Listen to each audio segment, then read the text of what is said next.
কাফিরেরা কারা? মক্কার কাফিরেরা রাসূল সাল্লাল্লাহু আলাইহি সাল্লামকে বলতো যে আপনি বলেন কিয়ামত হবে, কিয়ামত সত্য, কিয়ামত হবে, তো কই কিয়ামত তো হয় না।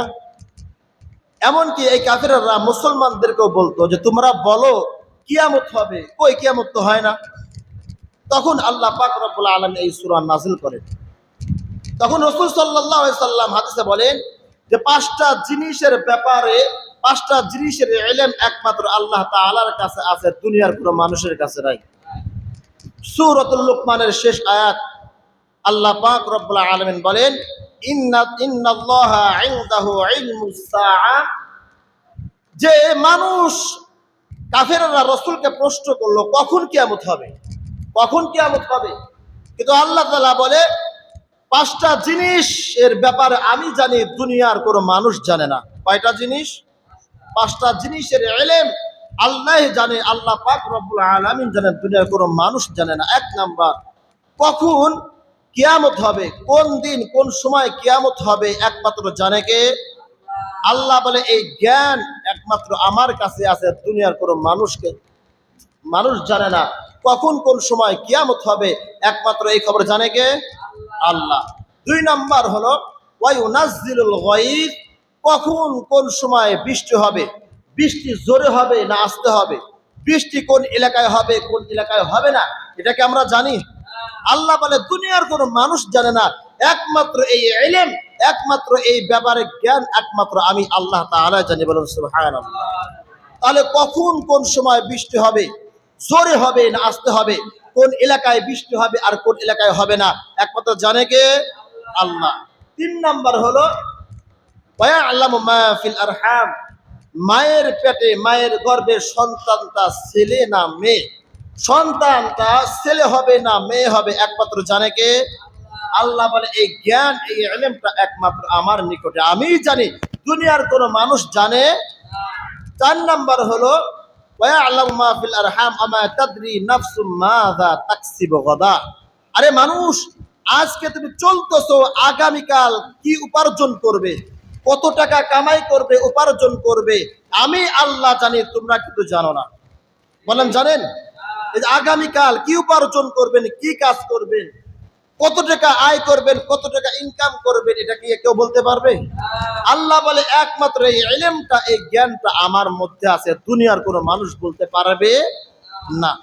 পাঁচ নাম্বার হলো ওয়ায়ালামু মা ফিল আরহাম ওয়া মা তাদরি নাফসুম মাযা তাকসিবু গাদা ওয়া মা তাদরি নাফসুম বিআইয়ি আরদিন তামুত, কখন কোন সময় কোন অবস্থায় তোমার মরণ হবে, তোমার মৃত্যু হবে, এই খবরটা এই ইলমটা একমাত্র আমি আল্লাহই জানি, তোমরা জানো না।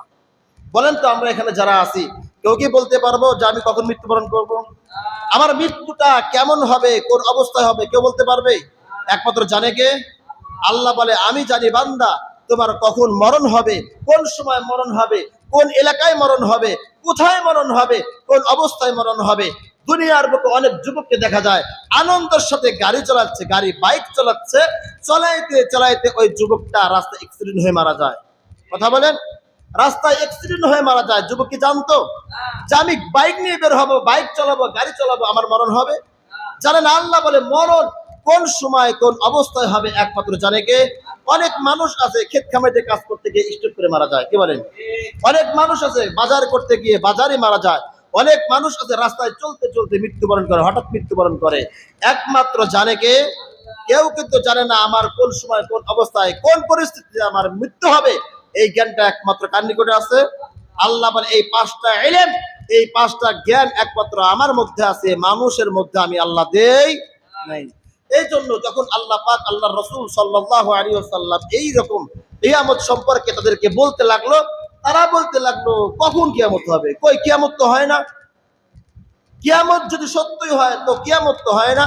তখন আল্লাহ পাক রব্বুল আলামিন এই সূরা নাযিল করেন, সূরাতুল জিলজিলা, জিলজালা সূরা নাযিল করেন, সূরাতুল জিলজালা নাযিল করেন। অন্য এক হাদিসে রাসূল সাল্লাল্লাহু আলাইহি ওয়াসাল্লাম বলেন যে তোমাদের জীবনে 7টা জিনিস আসার আগেই তোমরা বেশি বেশি আমলের প্রতিযোগিতা করো। কি বলেন?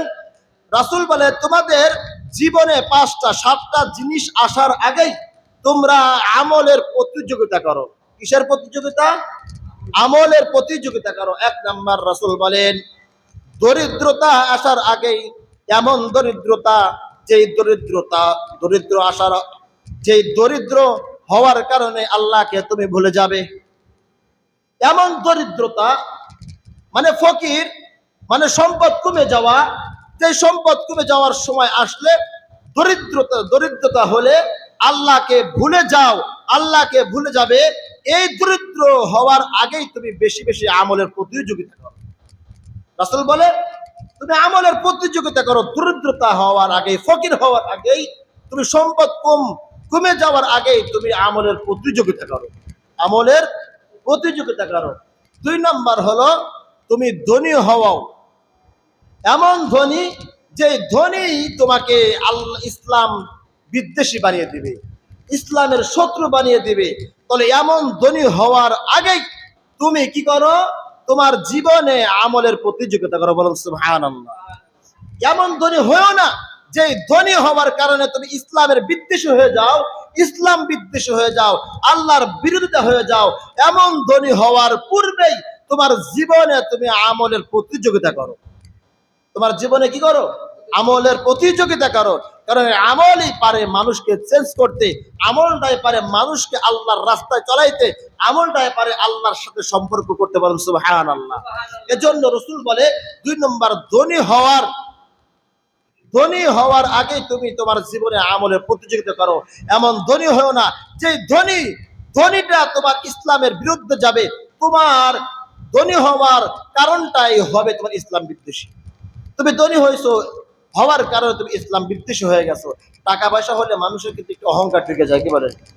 ধন সম্পদ হলে মানুষের মধ্যে অহংকার ঢুকে যায়, হিংসা অহংকার ঢুকে যায়। আল্লাহ বলে, না বান্দা, এই সম্পদ তোমাদেরকে দিয়েছি শুধুমাত্র কিছুদিনের জন্য, ব্যবহারের জন্য। কিছুদিন তোমাদের ব্যবহার করার জন্য দিয়েছি, তোমাদেরকে স্থায়িত্ব দেই নাই। এই যে কিয়ামত পর্যন্ত, বাবা আদম থেকে নিয়ে কিয়ামত পর্যন্ত যারাই দূরের থেকে চলে গেছে, এমন কি কোনো রিপোর্ট আছে যে যারা সম্পদ নিয়ে গেছে, টাকা পয়সা কবরে নিয়ে গেছে? এমন কি কোনো রিপোর্ট আছে? আল্লাহ বলে না, দেখো তুমি পূর্বের দিক তাকিয়ে দেখো, সম্পদের মালিক তোমরা না, তোমাদেরকে তো কিছুদিনের জন্য আমি তোমাদেরকে দিয়েছি, ব্যবহারের জন্য দিয়েছি। তাও কোন ব্যবহার? তুমি ব্যবহার করো ভালোর কাছে, তুমি ব্যবহার করো আমার রাস্তায়। তোমাকে দিয়েছি, এই ধনীও বানাইছি একমাত্র তোমাকে পরীক্ষা করার জন্য। আল্লাহ মানুষদেরকে পরীক্ষা করে গরিব বানিয়ে এবং ধনী বানিয়ে। আল্লাহ গরিবদেরকেও পরীক্ষা করেন, ধনীদেরকেও পরীক্ষা করেন। গরিবদের পরীক্ষা করে গরিব অবস্থায় রেখে, ধনীদেরকে পরীক্ষা করে সম্পদ দিয়ে। বুঝাইছে কথা? সম্পদ দিয়ে ধনীদেরকে পরীক্ষা করে। তাহলে 3 নাম্বার হলো যে তোমার জীবনে তুমি আমলের প্রতিযোগিতা করো অসুস্থ হওয়ার আগেই। কিসে হওয়ার আগেই? অসুস্থ হলে মানুষ কিন্তু মানুষের আমল করতে, মানুষের কাজ করতে, মানুষের মন মানুষটা কিন্তু সুখ শান্তি থাকে না, কি বলে? অসুস্থ হলে মানুষের কিচ্ছুই মন চায় না। মানুষ ইচ্ছা করলেও তার মন চায় না যে আমি একটু আমল করি, কাজ করি। কারণ অসুস্থ হলে মানুষ শেষ হয়ে যায়। অসুস্থ হলে মানুষ কি হয়ে যায়? শেষ হয়ে যায়। রাসূল বলে অসুস্থ হওয়ার আগেই তোমার আমলের প্রতিযোগিতা করো। তুমি তোমার জীবনে তোমার আমলের প্রতিযোগিতা করো। 4 নাম্বার হলো বৃদ্ধ হওয়ার আগে, বার্ধক্য হওয়ার আগেই তোমার জীবনে তুমি আমলের প্রতিযোগিতা করো। মানুষ যখন বার্ধক্যে পৌঁছে যায়, বৃদ্ধ হয়ে যায়, তার জ্ঞান কমে যায়, তার জ্ঞান বুদ্ধি কি হয়ে যায়? কমে যায় না? কমে যায়। মানুষ ইচ্ছা করলে অনেক কিছু করতে পারে না। বৃদ্ধ হয়ে গেছে, মন চাচ্ছে সারা রাত ইবাদত বন্দি করি, সম্ভব না, সম্ভব না। রাসূল বলে বৃদ্ধ হওয়ার আগেই তোমার আমলে, তোমার জীবনে তুমি আমলের প্রতিযোগিতা করো, বেশি বেশি আমল করো। তোমার জিন্দেগিতে আমল দিয়ে তুমি প্রতিযোগিতা শুরু করো। কারণ মানুষ যখন বৃদ্ধ হয়ে যায়, মানুষ তখন এই যুবককালে, যৌবনকালে যে ইবাদত করতে পারে, বৃদ্ধ বয়স আসলে কিন্তু ওই ইবাদত বন্দেগী করতে পারে না। রাসূল সাল্লাল্লাহু আলাইহি ওয়াসাল্লাম বলেন 5 নাম্বার হলো তুমি বৃদ্ধ হওয়ার আগেই তুমি তোমার জীবনে আমলের প্রতিযোগিতা করো। 6 নাম্বার হলো দাজ্জাল আসার আগেই তুমি তোমার জীবনের প্রতিযোগিতা করো। কারণ দাজ্জাল যখন চলে আসবে, মানুষ যারা ঈমান হারা, অল্প ঈমান, মানে মানুষের মধ্যে যারা দুর্বল ঈমান, তারা দাজ্জালকে খোদা মনে করবে। নাউজুবিল্লাহ বলে। দাজ্জালের ব্যবহার আচরণ থেকে, দাজ্জালকে দেখেই ইমান দুর্বল